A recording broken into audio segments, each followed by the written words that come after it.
Itinanggi ng National Historical Commission of the Philippines o NHCP ang pahayag ng ilang Chinese scholars na bahagi umano ng China ang Batanes.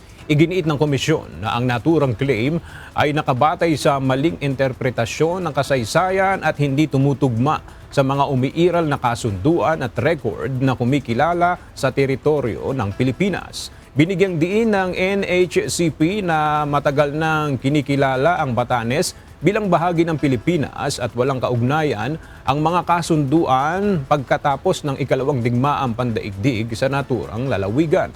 Samantala, sinabi ni Defense Secretary Gilberto Teodoro Jr.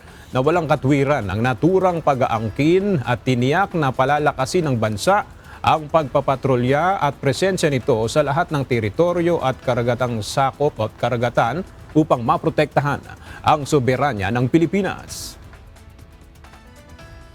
Dapat talaga strong ang pushback natin dyan kasi number one, hindi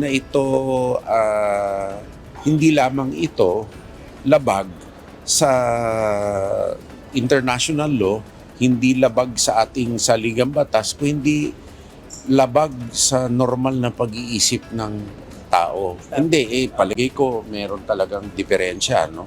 At kung paniwalaan yun, naku, may systemic dysfunction ang lipunan na maniniwala doon. Kasi grabe ang panaginip